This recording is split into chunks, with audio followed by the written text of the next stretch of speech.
and welcome to the Collegian News webcast. I'm Victoria Brito. And I'm Jonathan Baldwin, and here are this week's stories.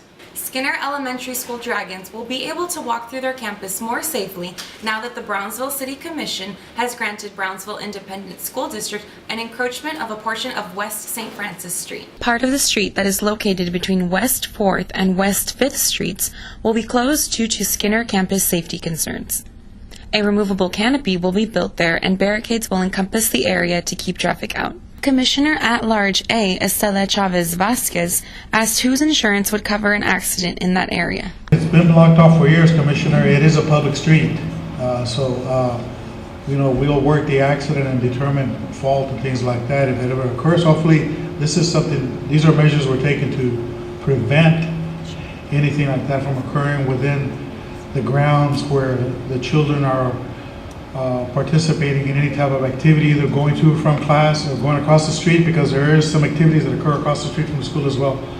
So all that has been taken into consideration. In other business, the Commission approved an ordinance authorizing the City of Brownsville, acting through the Public Utilities Board, to acquire easements in Hidalgo and Cameron counties for an underground pipeline that will be used to move natural gas and water. The next Brownsville City Commission meeting will be at 6 p.m. March 4th at City Hall. The proposed ordinance, a peddler is a person who goes from residence to residence in an attempt to make personal contact with a resident without prior invitation or appointment for the purpose of peddling. The ordinance would require all peddlers to buy a $10 sales permit to be allowed to conduct door-to-door sales.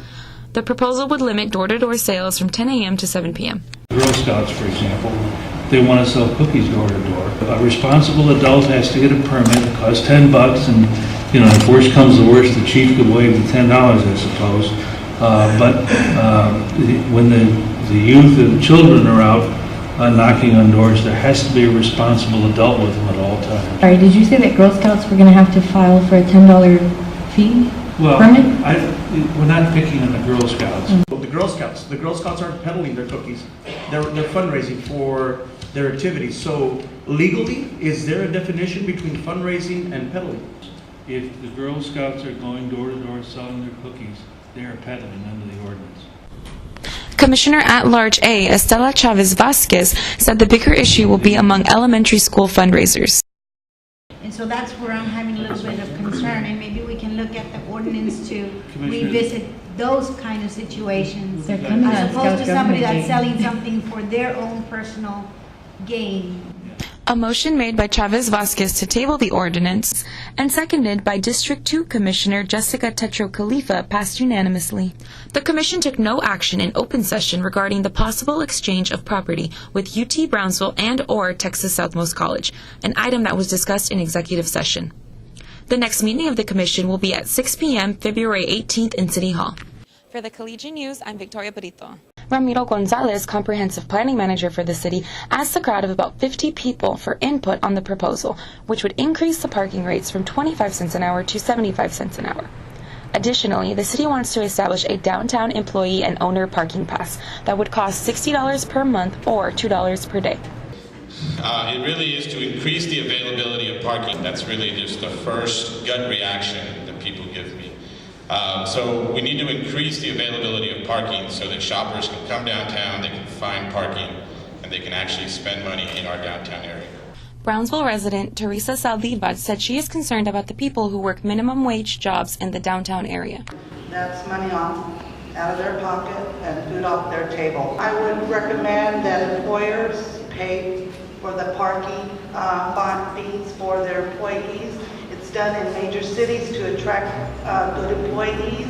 It should not cost people to go to work. And you have, for your employees who work down at the city hall, it's kind of funny, they have free parking. How come we don't charge them the $60? That's what that some of us have to live in the downtown area and have to deal with the real issues every single day. I have 20 employees that use the parking in the surrounding area. Yes, they make minimum wage, that's all I can pay, but at least it's 20 jobs that the city wouldn't have without us. And taxing people, because it is a tax, $60 a month for parking. It's a lot. It's a lot if you're making minimum wage. It's a lot if you gotta feed a family. It's a lot if you gotta pay utilities. It's a lot if you gotta pay rent. Some of the Brownsville City Commissioners also attended the meeting. I definitely am against raising the 75 cents now after hearing all of the concerns. We're here to work with you and do anything that we can for you. Gonzalez said city planners will take all ideas into consideration and come up with an appropriate solution to the issue. The next Brownsville City Commission meeting is scheduled for February 4th at City Hall. For the Collegian News, I'm Victoria Brito. This week's SGA meeting was closed for officers only. After the meeting, SGA President Stephanie Mendez told the Collegian the Senate will now conduct a closed meeting every other week. During last Wednesday's meeting, we had decided that since our meetings are every Wednesday at 11 a.m., pretty much from 11 to 12, we only have an hour to discuss resolutions, events, initiatives, and we don't have that time to interact with our senators. So it's all business, business, business, and we actually don't have the time to learn how to work together. Article 8 of the SGA Constitution states, the SGA is recommended to meet at least twice a month or more often as deemed necessary. This means that the SGA is not required to conduct weekly meetings.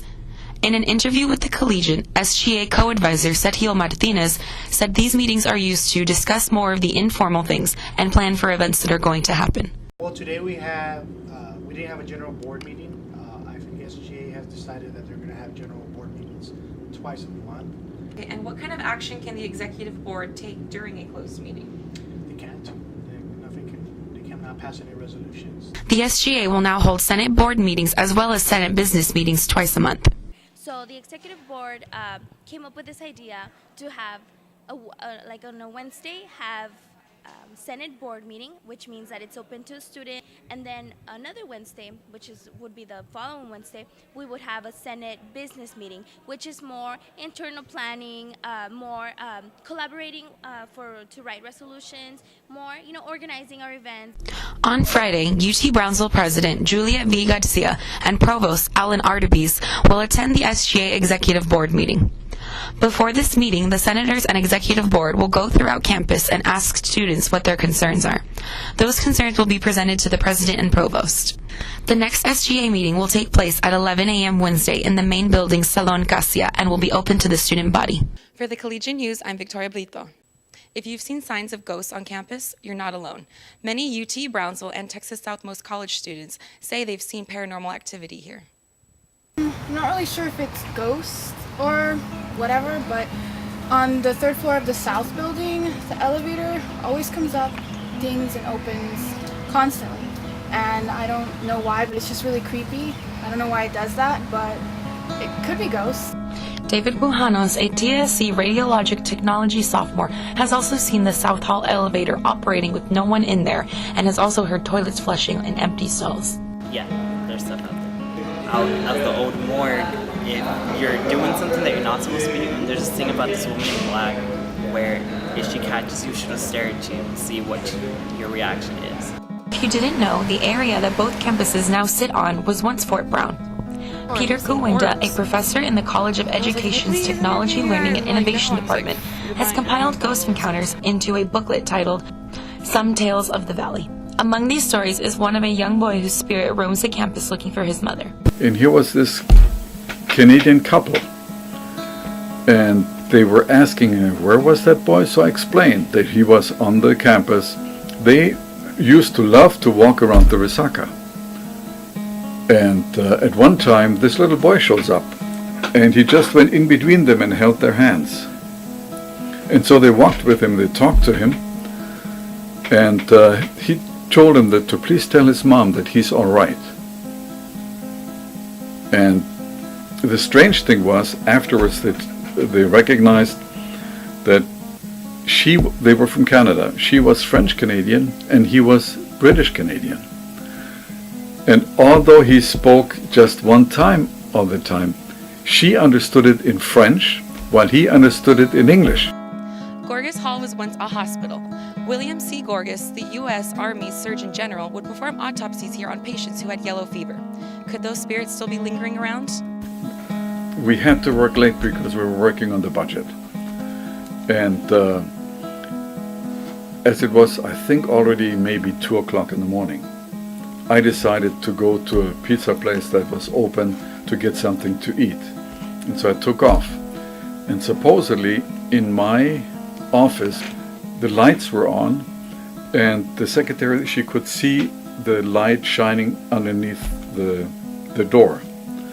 And so they went back there wondering, well, is he already back with the pizza or what? But I wasn't there. And when I finally showed up the front door, they thought that I was playing a trick on them, which I wasn't.